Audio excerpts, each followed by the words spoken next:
നമ്മൾ ഇന്നത്തെ ക്ലാസ്സിൽ നോക്കാൻ പോകുന്നത് 8ാം ക്ലാസ്സിലെ SCERT പാഠപുസ്തകങ്ങളിൽ 8ാം ക്ലാസ്സിലെ ഭൗമരഹസ്യങ്ങൾ തേടി എന്ന് പറയുന്ന ഒരു പാഠഭാഗമുണ്ട്. നമ്മൾ ജോഗ്രഫിയുടെ ഒരു ഡീറ്റെയിൽഡ് ക്ലാസ് എന്താണ് ഇതിന് മുൻപ് എടുത്തിട്ടുണ്ടായിരുന്നു. അതുപോലെ തന്നെ ഇമ്പോർട്ടൻ്റ് ആയിട്ടുള്ളൊരു ക്ലാസ്സാണ് ഇതും. അപ്പോൾ ഇന്നത്തെ ക്ലാസ്സിൽ നമ്മൾ ആ ഭൗമരഹസ്യങ്ങൾ തേടി എന്ന പാഠഭാഗത്തെ പ്രധാനപ്പെട്ട കാര്യങ്ങളാണ് എന്ത് ചെയ്യുന്നത് നമ്മൾ നോക്കാൻ പോകുന്നത്. നമുക്ക് നോക്കാം. ഭൂമിയിൽ ആഴം കൂടുന്നതിനനുസരിച്ച് താപവും മർദ്ദവും കൂടുന്നു. എന്താണ്? ഭൂമിയിൽ ആഴം കൂടുന്നതിനനുസരിച്ച് എന്താണ്? താപവും മർദ്ദവും കൂടുന്നു. മുകളിലത്തെ പാളികൾ ചെലുത്തുന്ന ഭാരമാണ് താഴേക്ക് പോകുന്തോറുമുള്ള ഈ മർദ്ദ വ്യതിയാനത്തിന് കാരണം. നമ്മൾ ഇമ്പോർട്ടൻ്റ് ആയിട്ടുള്ള 2 പോയിന്റുകളാണ് ഈ ഒരു ചെറിയ ഭാഗത്ത് നിന്ന് തന്നെ പഠിക്കുന്നത്. ഇപ്പം എന്താണ്? ഭൂമിയിൽ ആഴം കൂടുന്നതിനനുസരിച്ച് എന്താണ്? താപവും മർദ്ദവും കൂടുന്നു. സ്റ്റേറ്റ്മെൻറ്റ് ടൈപ്പ് ക്വസ്റ്റ്യൻസ് ആയാലും അല്ലാത്ത ചോദ്യങ്ങളിലായാലും ചോദിക്കാൻ സാധ്യതയുള്ളതാണ്. ഭൂമിയിൽ നിന്നും ആഴം കൂടുന്നതിനനുസരിച്ച് എന്താണ്? താപത്തിനും മർദ്ദത്തിനും എന്ത് വ്യത്യാസമാണ് ഉണ്ടാകുന്നത്? കൂടുകയാണ് ചെയ്യുന്നത്. മുകളിലത്തെ പാളികൾ ചെലുത്തുന്ന ഭാരമാണ് താഴേക്ക് പോകുന്തോറുമുള്ള ഈ മർദ്ദ വ്യതിയാനത്തിൻ്റെ കാരണം. എന്താണ്? മുകളിലത്തെ പാളികൾ ചെലുത്തുന്ന ഭാരമാണ് താഴേക്ക് പോകുന്തോറുമുള്ള ഈ മർദ്ദ വ്യതിയാനത്തിൻ്റെ കാരണം. ഭൂമിയുടെ കേന്ദ്രഭാഗത്ത് അനുഭവപ്പെടുന്ന താപം ഏകദേശം 5000 ഡിഗ്രി സെൽഷ്യസ് ആണ്. എന്താണ്? ഭൂമിയുടെ കേന്ദ്രഭാഗത്ത് അനുഭവപ്പെടുന്ന താപം എത്രയാണ്? ഏകദേശം 5000 ഡിഗ്രി സെൽഷ്യസ് ആണ്. 1538 ഡിഗ്രി സെൽഷ്യസ് ചൂടിൽ ഇരുമ്പ് പോലും എന്താണ്? ഉരുകി തുടങ്ങുമെന്ന് നമുക്കറിയാം. അപ്പം ഭൂമിയുടെ കേന്ദ്രഭാഗത്ത് എന്താണ് അനുഭവപ്പെടുന്ന താപം? ഏകദേശം 5000 ഡിഗ്രി സെൽഷ്യസ് ആണ്. ഇവിടെ നിന്ന് നമ്മൾ ഏറ്റവും ഇമ്പോർട്ടൻ്റ് ആയിട്ടുള്ള 3 പോയിന്റുകളാണ് നമ്മൾ പഠിച്ചത്. ഏതൊക്കെയാണ് ആ 3 പോയിന്റുകൾ? ഒന്ന്, ഭൂമിയിൽ ആഴം കൂടുന്നതിനനുസരിച്ച് താപവും മർദ്ദവും കൂടുന്നു. രണ്ടാമതെന്താണ്? മുകളിലത്തെ പാളികളിൽ ചെലുത്തുന്ന ഭാരമാണ് താഴേക്ക് പോകുന്തോറുമുള്ള ഈ മർദ്ദ വ്യതിയാനത്തിൻ്റെ കാരണം. മൂന്നാമതായിട്ട് ഭൂമിയുടെ കേന്ദ്രഭാഗത്ത് അനുഭവപ്പെടുന്ന താപം ഏകദേശം 5000 ഡിഗ്രി സെൽഷ്യസ് ആണ്. നമുക്കെല്ലാം അറിയാം, കാരണം നമ്മൾ തൊട്ടു മുൻപുള്ള ക്ലാസ്സിൽ പറഞ്ഞതാണ്. ഇനി അഥവാ നിങ്ങൾ ആരെങ്കിലും തൊട്ടു മുൻപുള്ള ജോഗ്രഫി ക്ലാസ് കണ്ടിട്ടില്ലെങ്കിൽ നിങ്ങൾ എന്ത് ചെയ്യുക? ഒന്ന് ആ ക്ലാസ് പോയി കാണാൻ ശ്രമിക്കുക. ഇത് കണ്ടിട്ട് പോയി കണ്ടാലും മതി, കുഴപ്പമില്ല. ആ ക്ലാസ്സും കൂടി ഉറപ്പായിട്ടും ഒന്ന് കാണാൻ വേണ്ടിയിട്ട് ശ്രമിക്കുക. നമ്മൾ പറഞ്ഞിട്ടുള്ളതാണ് ഭൂമിയെ നോക്കൂ, ഭൂവൽക്കം, മാൻറ്റിൽ, പുറക്കാമ്പ്, അകക്കാമ്പ്, ഇങ്ങനെയുള്ള ഈ ഡിവിഷൻ ഇല്ലേ, ഭൂമിയുടെ ഘടനയില്ലേ, ഈ ഘടന നമ്മൾ ഡീറ്റെയിൽ ആയിട്ട് മുൻപത്തെ ക്ലാസ്സിൽ പറഞ്ഞതാണ്. എങ്കിലും ഞാൻ ഒന്നുകൂടി ഈ ചിത്രം ഒന്ന് ഉൾപ്പെടുത്തിയെന്ന് മാത്രമേ ഉള്ളൂ. മറന്നിട്ടുണ്ടെങ്കിൽ ഒന്ന് ഓർത്തെടുക്കാൻ വേണ്ടിയിട്ട്. അകക്കാമ്പ്, പുറക്കാമ്പ്, മാൻറ്റിൽ, ഭൂവൽക്കം. നമ്മൾ എന്താണ് ഭൂവൽക്കം എന്ന് പറഞ്ഞിരുന്നു. ഭൂമിയുടെ താരതമ്യേന നേർത്ത പുറന്തോടാണെന്ത്? ഭൂവൽക്കം. ഏകദേശം 40 കിലോമീറ്റർ കനം വരും. ഈ ഭാഗത്തിൻ്റെ കനം എത്രയാണ്? 40 കിലോമീറ്റർ കനമാണ് ഭൂവൽക്കത്തിൻ്റെത്. 2 ഭാഗങ്ങളുണ്ട്. വൻകര ഭൂവൽക്കവുമുണ്ട്, സമുദ്ര ഭൂവൽക്കവുമുണ്ട്. അപ്പോൾ ഭൂമിയുടെ താരതമ്യേന നേർത്ത പുറന്തോടാണെന്ത്? ഭൂവൽക്കം എന്ന് പറയുന്നത്. ഏകദേശം 40 കിലോമീറ്റർ കനമാണ് ഈ ഭാഗത്തിനുള്ളത്. ഇതിൽ 2 ഭാഗങ്ങളാണ്, വൻകര ഭൂവൽക്കവും സമുദ്ര ഭൂവൽക്കവും. ഇനി വൻകര ഭൂവൽക്കവും സമുദ്ര ഭൂവൽക്കവും എന്താണ്? സിലിക്ക, അലൂമിനിയം എന്നീ ധാതുക്കൾ മുഖ്യമായും അടങ്ങിയിരിക്കുന്നതിനാൽ വൻകര ഭൂവൽക്കത്തെ നമ്മൾ സിയാൽ എന്ന് വിളിക്കുന്നു. നമ്മൾ പറഞ്ഞതാണ്, എങ്കിലും ഒന്നുകൂടി പറയുന്നു. സിലിക്ക, അലൂമിന എന്നീ ധാതുക്കൾ മുഖ്യമായും അടങ്ങിയിരിക്കുന്നതിനാൽ വൻകര ഭൂവൽക്കത്തെ നമ്മൾ സിയാൽ എന്നാണ് വിളിക്കുന്നത്. സിലിക്ക, മഗ്നീഷ്യം എന്നീ ധാതുക്കൾ മുഖ്യമായിട്ടും അടങ്ങിയിരിക്കുന്നതിനാൽ സമുദ്ര ഭൂവൽക്കത്തെ നമ്മൾ സിമ എന്നാണ് വിളിക്കുന്നത്. അപ്പോൾ വൻകര ഭൂവൽക്കവും സമുദ്ര ഭൂവൽക്കവും അതിൽ സിലിക്ക, അലൂമിന എന്നീ ധാതുക്കൾ മുഖ്യമായും അടങ്ങിയിരിക്കുന്നതിനാൽ വൻകര ഭൂവൽക്കത്തെ നമ്മൾ സിയാൽ എന്നും, സിലിക്ക, മഗ്നീഷ്യം എന്നീ ധാതുക്കൾ മുഖ്യമായിട്ടും അടങ്ങിയിരിക്കുന്നതിനാൽ സമുദ്ര ഭൂവൽക്കത്തെ നമ്മൾ സിമ എന്നുമാണ് വിളിക്കുന്നത്. അതും ഇമ്പോർട്ടൻ്റ് ആയ പോയിൻ്റാണ്. അപ്പോൾ ഭൂവൽക്കം എന്താണ്? ഭൂമിയുടെ താരതമ്യേന നേർത്ത പുറന്തോടാണ് ഭൂവൽക്കം. ഏകദേശം 40 കിലോമീറ്ററാണ് കനം. രണ്ടു ഭാഗങ്ങളാണ് വൻകര ഭൂവൽക്കവും സമുദ്ര ഭൂവൽക്കവും. ഇവിടെ നമ്മൾ സിയാൽ എന്ന് വിളിക്കുന്നത് വൻകര ഭൂവൽക്കത്തെയും സിമ എന്ന് വിളിക്കുന്നത് എന്താണ്, എന്ത് ഭാഗത്തെയാണ്, സമുദ്ര ഭൂവൽക്കത്തെയുമാണ് സിമ എന്ന് വിളിക്കുന്നത്. ഇനി നമുക്ക് മാൻഡിലിലേക്ക് വന്നാൽ ഭൂവൽക്കത്തിന് താഴെയായി സ്ഥിതി ചെയ്യുന്നു. ഭൂവൽക്ക പാളിക്ക് താഴെ തുടങ്ങി എന്താണ് 2900 കിലോമീറ്റർ വരെയാണ് മാൻഡിലുള്ളത്. മാൻഡിലിന് രണ്ടു ഭാഗങ്ങളാണ്, ഉപരിമാൻഡിലും അധോമാൻഡിലും. അപ്പോൾ എന്തൊക്കെയാണ്, ഭൂവൽക്കത്തിന് താഴെയായിട്ട് സ്ഥിതി ചെയ്യുന്നു. ഭൂവൽക്ക പാളിക്ക് താഴെ തുടങ്ങി 2900 കിലോമീറ്റർ വരെയാണ്, രണ്ടു ഭാഗങ്ങളാണ്, ഉപരിമാൻഡിലും അധോമാൻഡിലും. ഇനി ഉപരിമാൻഡിലും അധോമാൻഡിലും. ഉപരിമാൻഡിൽ എന്താണ്, സിലിക്കൺ സംയുക്തം കൊണ്ട് നിർമ്മിതമായതിനാൽ ഈ പാളി ഖരാവസ്ഥയിലാണ്. ഉപരിമാൻഡിൽ എന്താണ്, സിലിക്കൺ സംയുക്തം കൊണ്ട് നിർമ്മിതമാണ്. അതുകൊണ്ട് തന്നെ ഈ പാളി എന്താണ്, ഖരാവസ്ഥയിലാണ് സ്ഥിതി ചെയ്യുന്നത്. അധോമാൻഡിലോ, ഉപരിമാൻഡിലിന് താഴെയായിട്ട് സ്ഥിതി ചെയ്യുന്ന ഈ പാളിയിൽ പദാർത്ഥങ്ങൾ അർദ്ധദ്രാവകാവസ്ഥയിലാണ് കാണുന്നത്. ഉപരിമാൻഡിലും അധോമാൻഡിലും. അതിൽ ഉപരിമാൻഡിൽ എന്താണ്, സിലിക്കൺ സംയുക്തങ്ങൾ കൊണ്ട് നിർമ്മിതമായ ഈ പാളി ഖരാവസ്ഥയിലാണ്. അധോമാൻഡിൽ എന്താണ്, ഉപരിമാൻഡിലിന് താഴെയായിട്ട് സ്ഥിതി ചെയ്യുന്ന ഈ പാളിയിൽ പദാർത്ഥങ്ങൾ അർദ്ധദ്രാവകാവസ്ഥയിലാണ് സ്ഥിതി ചെയ്യുന്നത്. ഇനി കാമ്പ് അഥവാ കോർ എന്താണെന്ന് നോക്കാം. ഭൂമിയുടെ കേന്ദ്ര ഭാഗമാണെന്ത്, കാമ്പ് അല്ലെങ്കിൽ കോർ എന്ന് പറയുന്നത്. ഇത് 2900 കിലോമീറ്ററിൽ തുടങ്ങി 6371 കിലോമീറ്റർ വരെയാണ്. നമ്മളെന്താ, ഭൂവൽക്ക പാളിക്ക് താഴെ തുടങ്ങി 2900 കിലോമീറ്റർ വരെ മാൻഡിലാണെന്ന് പറഞ്ഞു. മാൻഡിൽ കഴിഞ്ഞ് 2900 കിലോമീറ്ററിൽ തുടങ്ങി 6371 കിലോമീറ്റർ വരെ എന്താണ്, കാമ്പാണ്. രണ്ട് ഭാഗങ്ങളാണ് ഉള്ളത്, പുറക്കാമ്പും അകക്കാമ്പും. പുറക്കാമ്പിലെ പദാർത്ഥങ്ങൾ ഉരുകിയ അവസ്ഥയിലാണ് കാണപ്പെടുന്നത്. ഭൂമിയുടെ കേന്ദ്രഭാഗത്ത് അനുഭവപ്പെടുന്ന ഉയർന്ന മർദ്ദം മൂലം അകക്കാമ്പ് ഖരാവസ്ഥയിലാണ് സ്ഥിതി ചെയ്യുന്നത്. പ്രധാനമായും നിക്കൽ, ഇരുമ്പ് എന്നീ ധാതുക്കളാൽ നിർമ്മിതമായതിനാൽ കാമ്പ് നിഫെ എന്നും അറിയപ്പെടുന്നു. അപ്പോൾ എന്താണ്, പുറക്കാമ്പിലെ പദാർത്ഥങ്ങൾ ഉരുകിയ അവസ്ഥയിലാണ് കാണപ്പെടുന്നത്. ഭൂമിയുടെ കേന്ദ്രഭാഗത്ത് അനുഭവപ്പെടുന്ന ഉയർന്ന മർദ്ദം മൂലം, നമ്മൾ പറഞ്ഞില്ലേ അകത്തേക്ക് പോകുന്തോറും എന്താണ്, മർദ്ദം കൂടുന്നു എന്ന് പറഞ്ഞില്ലേ, അങ്ങനെ ഉയർന്ന മർദ്ദം മൂലം അകക്കാമ്പ് എന്താണ്, ഖരാവസ്ഥയിലാണ് സ്ഥിതി ചെയ്യുന്നത്. പ്രധാനമായിട്ടും ഇവിടെ നിക്കൽ, ഇരുമ്പ് എന്നീ ധാതുക്കളാൽ നിർമ്മിതമായതിനാൽ കാമ്പ് എന്താണ്, നിഫെ എന്നും അറിയപ്പെടുന്നു. അപ്പം നിഫെ എന്നറിയപ്പെടുന്നത് എന്താണ്, അത് കാമ്പാണ്. നിഫെ എന്നറിയപ്പെടുന്നത് കാമ്പാണ്. ഇവിടെ സിലിക്ക, അലൂമിനിയ എന്നീ ധാതുക്കൾ മുഖ്യമായിട്ടും അടങ്ങിയിരിക്കുന്നതിനാൽ വൻകര ഭൂവൽക്കത്തെ നമ്മൾ സിയാൽ എന്നും, വൻകര ഭൂവൽക്കത്തെ എന്താണ്, സിയാൽ എന്നും, അതുപോലെ സമുദ്ര ഭൂവൽക്കത്തെ നമ്മൾ എന്താണ്, സിമ എന്നുമാണ് അറിയപ്പെടുന്നത്. ഇത്രയും കാര്യങ്ങൾ ക്ലിയറായി എന്ന് വിചാരിക്കുന്നു. ഇനി നമുക്ക് എന്താണ് ഫോസിലുകളെന്ന് നോക്കാം.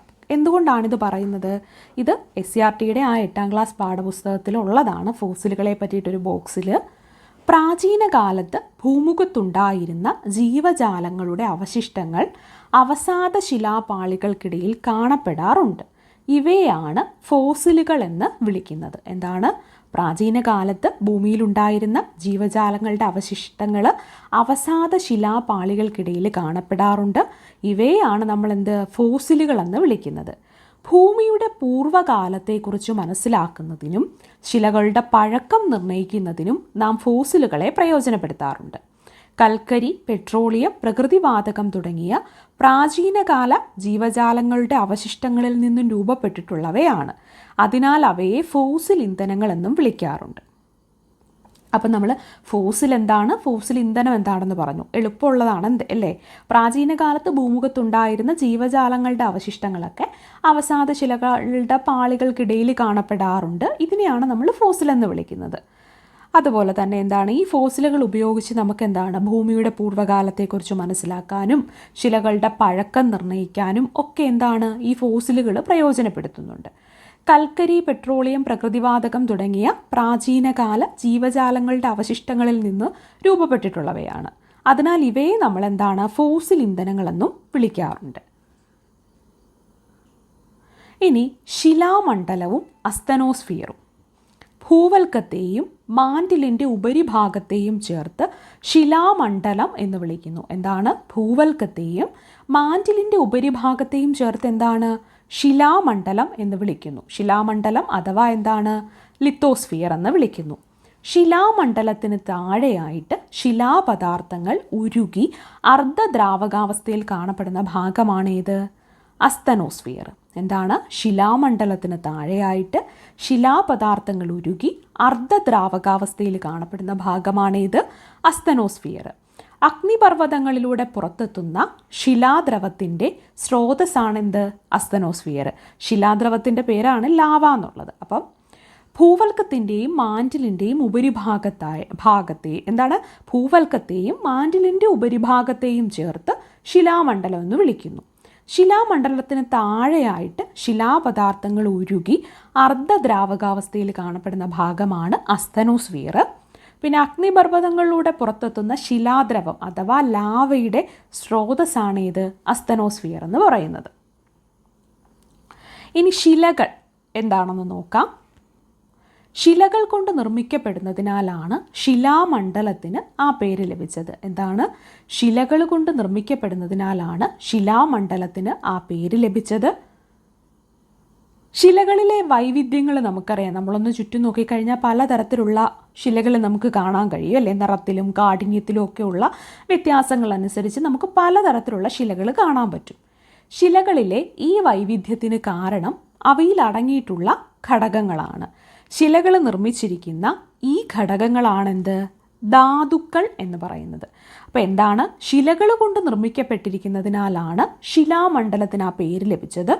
നമുക്ക് ചുറ്റും ഇങ്ങനെ വ്യത്യസ്ത തരത്തിലുള്ള ശിലകൾ നമുക്ക് കാണാൻ സാധിക്കും. അങ്ങനെ ശിലകളിലെ ഈ വൈവിധ്യത്തിൻ്റെ കാരണം എന്താണ്? അതിലടങ്ങിയിട്ടുള്ള ഘടകങ്ങളാണ്. ശിലകൾ നിർമ്മിച്ചിട്ടുള്ള ഘടകങ്ങളെയാണ് നമ്മൾ ധാതുക്കൾ അഥവാ മിനറൽസ് എന്ന് പറയുന്നത്. ഇനി സിലിക്ക, അഫ്രം, ഹേമറ്റൈറ്റ്, ബോക്സൈറ്റ് എന്നിങ്ങനെ 2000-ലധികം ധാതുക്കൾ ഭൂമിയിലുള്ളതായിട്ട് നമ്മൾ എന്താണ് കണ്ടെത്തിയിട്ടുണ്ട്. 2000-ലധികം ധാതുക്കൾ ഭൂമിയിൽ കണ്ടെത്തിയിട്ടുണ്ട്. പിന്നെ ശിലകളെ നമ്മൾ എങ്ങനെയാണ് രൂപം കൊള്ളുന്ന പ്രക്രിയയുടെ അടിസ്ഥാനത്തിൽ 3ആയിട്ടാണ് നമ്മൾ ശിലകളെ തിരിക്കുന്നത്. ഒന്നും കൂടി നമ്മൾ ഈ ശിലകളെ പറ്റിയുള്ള ഭാഗം പറയുന്നു. ശിലകൾ കൊണ്ട് നിർമ്മിക്കപ്പെട്ടിരിക്കുന്നതിനാലാണ് ശിലാമണ്ഡലത്തിന് ആ പേര് ലഭിച്ചത്.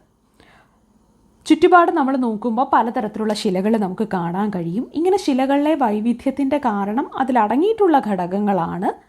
ശിലകൾ നിർമ്മിച്ചിരിക്കുന്ന ഈ ഘടകങ്ങളെയാണ് നമ്മൾ എന്തു പറയുന്നത്? ധാതുക്കൾ എന്ന് പറയുന്നത്. സിലിക്ക, ഹേമറ്റൈറ്റ്, ബോക്സൈറ്റ്, അഫ്രം തുടങ്ങിയ 2000-ലധികം ധാതുക്കൾ ഭൂമിയിലുള്ളതായിട്ട് കണ്ടെത്തിയിട്ടുണ്ട്. പിന്നെ നമ്മൾ രൂപം കൊള്ളുന്ന പ്രക്രിയയുടെ അടിസ്ഥാനത്തിൽ ശിലകളെ എങ്ങനെയാണ് 3ആയിട്ടാണ് തരംതിരിക്കുന്നത്. അങ്ങനെ നമുക്ക് 3ആയി തരംതിരിക്കുന്ന എന്താണ് ആ ഒരു ചാർട്ട് നോക്കിയാൽ ശിലകളെ നമ്മൾ ആഗ്നേയ ശിലകൾ, അവസാദ ശിലകൾ, കായാന്തരിത ശിലകൾ എന്നിങ്ങനെയാണ് 3ആയിട്ട് തരംതിരിക്കുന്നത്. എന്തൊക്കെയാണ്? ആഗ്നേയ ശിലകൾ, അവസാദ ശിലകൾ, കായാന്തരിത ശിലകൾ.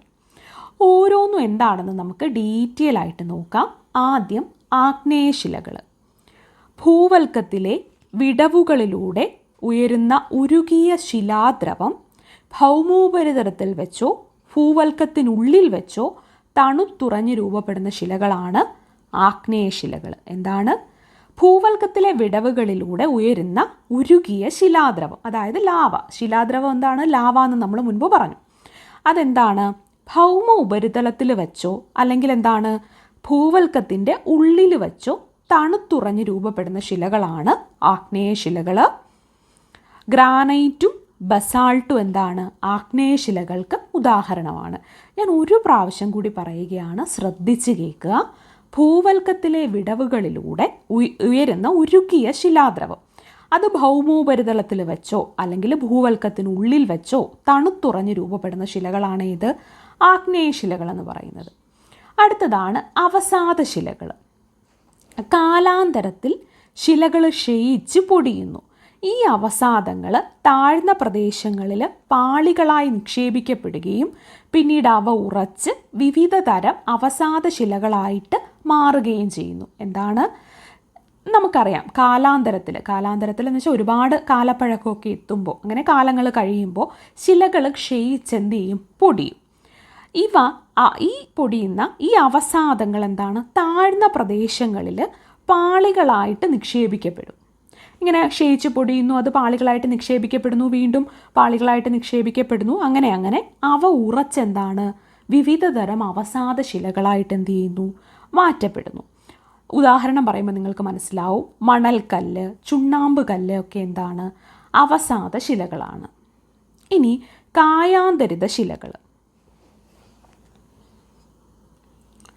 ഉയർന്ന മർദ്ദം മൂലമോ താപം മൂലമോ ശിലകൾ ഭൗതികമായും രാസപരമായും മാറ്റങ്ങൾക്ക് വിധേയമായി രൂപപ്പെടുന്ന ശിലകളാണ് കായാന്തരിത ശിലകൾ. എന്താണ്?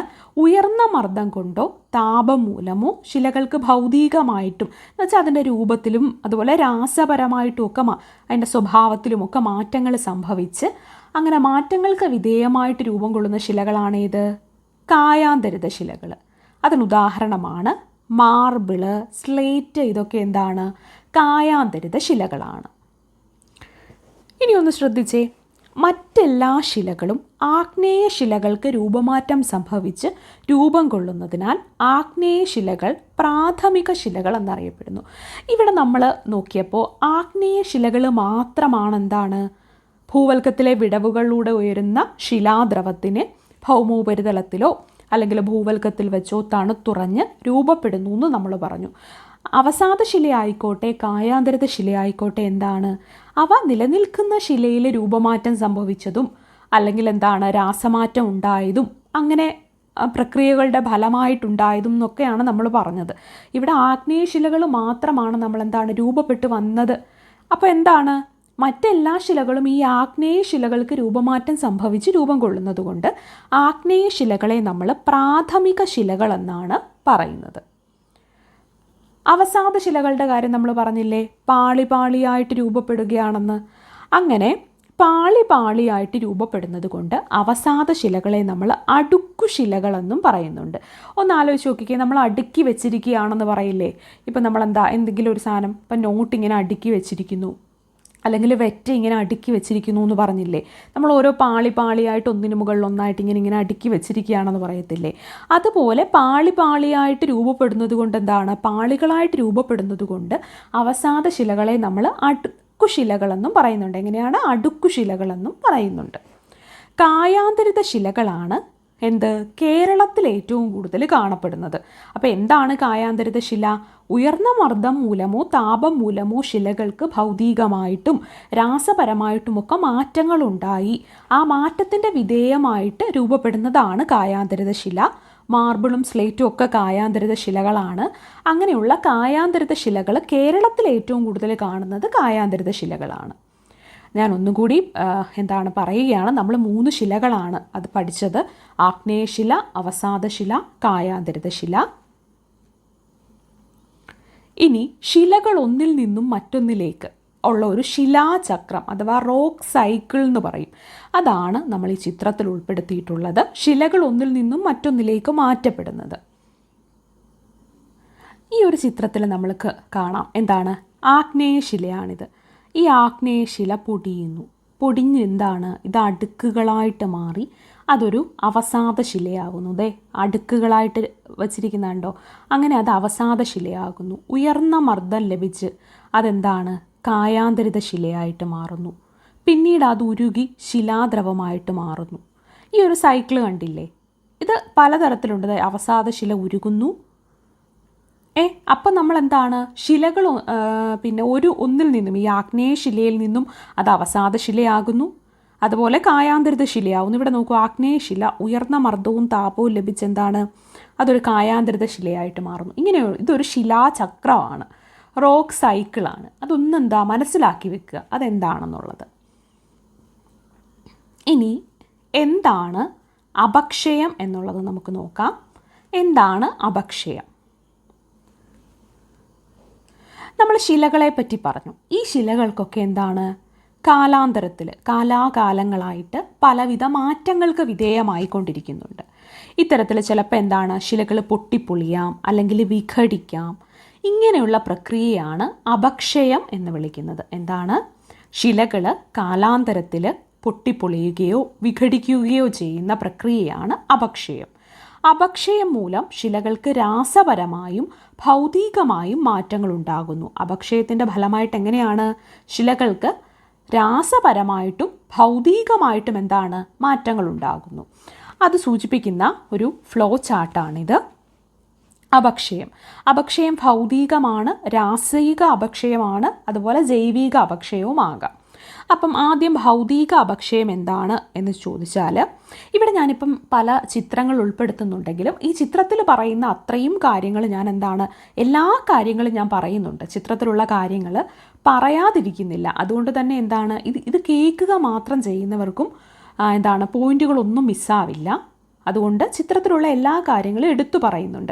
പിന്നെ ചിത്രങ്ങളാകുമ്പോൾ കുറച്ചും കൂടി നിങ്ങൾക്ക് മനസ്സിലാക്കാനും നോട്ട് മേക്കിങ്ങിനും നല്ലതായതുകൊണ്ടാണ് അത്തരത്തിൽ ഉൾപ്പെടുത്തുന്നത്. അപ്പം നമുക്ക് തിരിച്ചു വരാം. ഭൗതിക അപക്ഷയം എന്താണെന്ന് ചോദിച്ചാൽ, താപത്തിലെ ഏറ്റക്കുറച്ചിലുകൾ കാരണം ശിലാധാതുക്കൾക്കുണ്ടാകുന്ന വികാസവും സങ്കോചവും അപക്ഷയത്തിന് കാരണമാകുന്നു. കൂടാതെ വിള്ളലുകൾക്കുള്ളിൽ ജലം തണുത്തുറയുന്നത് കൊണ്ടും ശിലകൾ പൊടിയാറുണ്ട്. നമ്മൾ പറഞ്ഞു അപക്ഷയം എന്ന് വെച്ചാൽ ശിലകൾ പൊട്ടിപ്പൊളിയുകയോ വിഘടിക്കുകയോ ഒക്കെ ചെയ്യുന്ന പ്രക്രിയയാണ് അപക്ഷയം. അപ്പം ഭൗതിക അപക്ഷയം അല്ലെങ്കിൽ ഫിസിക്കൽ വെതറിങ് എന്താണ് എന്ന് ചോദിച്ചാൽ, താപത്തിലെ ഏറ്റക്കുറച്ചിലുകൾ കാരണം ശിലാധാതുക്കൾക്കുണ്ടാകുന്ന വികാസവും സങ്കോചവും അപക്ഷയത്തിന് കാരണമാകും. കൂടാതെ വിള്ളലുകൾക്കുള്ളിൽ ജലം തണുത്തുറയുന്നത് കൊണ്ടും ശിലകൾ പൊടിയാറുണ്ട്. ഇതാണ് ഭൗതിക അപക്ഷയം. ഇനി രാസിക അപക്ഷയം എന്താണെന്ന് ചോദിച്ചാൽ, ഓക്സിജൻ, കാർബൺ ഡയോക്സൈഡ്, ജലം തുടങ്ങിയ ഘടകങ്ങൾ ശിലകളിലെ ധാതുക്കളുമായി രാസപ്രവർത്തനത്തിലേർപ്പെടുകയും ശിലകളിൽ രാസപരമായ വിഘടനത്തിന് കാരണമാവുകയും ചെയ്യുന്നതാണെന്ത്? രാസിക അപക്ഷയം. ഈ ചിത്രത്തിൽ അത് നിങ്ങൾക്ക് കാണാം. ഈ വിടവുകളിൽ ഒരു മിനിറ്റ്, ഇതിപ്പോൾ പറയുന്ന ഭൗതിക അപക്ഷയമാണ്. ഈ വിള്ളലുകളിൽ ജലം തണുത്തുറഞ്ഞ് ശിലകൾ പൊട്ടിപ്പൊളിയുന്നുണ്ട്. ഇത് രാസിക അപക്ഷയം നടക്കുമ്പോൾ ഇങ്ങനെയാണ്. അതും ഈ ചിത്രത്തിലുണ്ട്. എന്താണ് രാസിക അപക്ഷയം? ഓക്സിജൻ, കാർബൺ ഡയോക്സൈഡ്, ജലം തുടങ്ങിയ ഘടകങ്ങൾ ശിലകളിലെ ധാതുക്കളുമായിട്ട് രാസപ്രവർത്തനത്തിൽ ഏർപ്പെടുകയും ശിലകളിൽ രാസപരമായ വിഘടനത്തിന് കാരണമാവുകയും ചെയ്യുന്നു. അതാണ് രാസിക അപക്ഷയം. ഇനി ജൈവിക അപക്ഷയം എന്താണെന്ന് വെച്ചാൽ, സസ്യങ്ങളുടെ വേരുകളൊക്കെ ശിലകളിലെ വിടവുകളിലേക്ക് ആഴ്ന്നിറങ്ങുന്നതും ചെറുജീവികൾ മാളമുണ്ടാക്കുന്നതും സസ്യജന്തുക്കളുടെ അവശിഷ്ടങ്ങൾ അതിൻ്റെ ജീർണനവുമൊക്കെ അപക്ഷയത്തിന് കാരണമാകും. കൂടാതെ ഖനനം, പാറ പൊട്ടിക്കൽ തുടങ്ങിയ മനുഷ്യപ്രവർത്തനങ്ങളും അപക്ഷയത്തിലേക്ക് നയിക്കുന്നുണ്ട്.